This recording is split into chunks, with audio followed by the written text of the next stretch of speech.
If you like our content, please support us on Patreon. The link is below. Thank you, Suchart, and all the other patrons for being so generous with helping out our channel.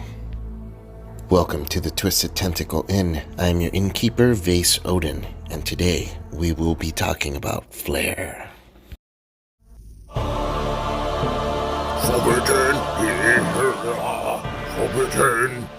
Forbidden! Flair is a level 1 survivor event from the Miskatonic Museum Mythos pack. It costs 2 resources and has 1 wild pip. It has text that reads, either choose 1, fight, you get +3 and deal +2 damage for this attack, exile Flair. Or search the top 9 cards of any investigator's deck for an ally asset and put it into play under your control. Then exile Flair. Shuffle the search deck. For those not familiar, exile means that you remove the card from your deck permanently and must purchase it again with experience points if you want it in your deck for the next scenario. Basically, if you use this card for the fight benefit, you have to exile it whether the attack was successful or not. But if you use it for the ally ability and you aren't able to find an ally within the search cards, you don't have to exile this card. You just discard it. You also don't exile it if you commit it to a test. Okay, with that out of the way, let's get to it. Flair is such a good card. For only 1 experience point, it has a lot of versatility. Obviously, you can get an ally into play for cheap, which we'll talk about that a little bit later. If you have the ally you want in play already, you can still use this for a solid attack against an enemy. It also has a wild icon, making it great for committing to just about any skill test. Clearly, the best use of this card is the ability to get an ally into play for only 2 resources. If you use this on round 1, you get to search more than 1/3 of your remaining deck for an ally. A few rounds in and you're close to searching half of your remaining deck. That's amazing odds to find an ally. This means that someone like Agnes, who usually depends on Peter Silvestri and usually is in need of resources, can have a lot of consistency. It can also be used to get allies into play that your investigator can't normally use, and only for 2 resources. With the right team, you can potentially have a Leo DeLuca in play for only 2 resources and have him in a Mark, Tommy, Wendy, Agnes, Min, Pete, Calvin, Patrice, Rita, and William Yorick decks by borrowing him from another player. Or really any ally for that matter, so there is no XP limit as to the ally that you can search for. Agency backup? Oh no, it costs 7 resources to play. Yup, Wendy can get him into play, and for the low price of 2 resources.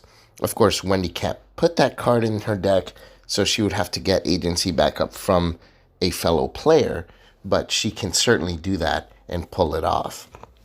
Patrice can get her allies into play on her terms, instead of discarding because she can't afford them. That's a very common thing with Patrice.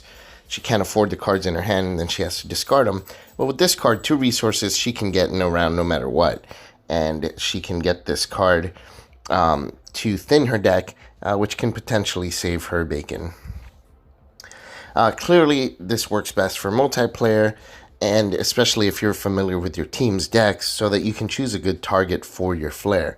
You don't want to target a teammate who doesn't have any allies in their deck. But in solo, you can also get some really good use out of this. Because it's an exile card, it has a very low experience cost relative to its power level, which makes this card fantastic for standalone scenario games. It's also a tactic traded card, so it can be used with Stick to the Plan. Mark and Tommy Muldoon can use Flair to potentially get a first round agency backup into play. Then they can use Calling in Favors once agency backup is almost defeated to get it back into their hand and get all of its uses again. It's pretty amazing what they can do with this card. The more expensive the ally, the better value you get out of Flair. It combos really well with Teamwork, a level 0 Guardian event from the Dunwich Legacy Deluxe expansion. You can grab someone's ally and then teamwork it back to them.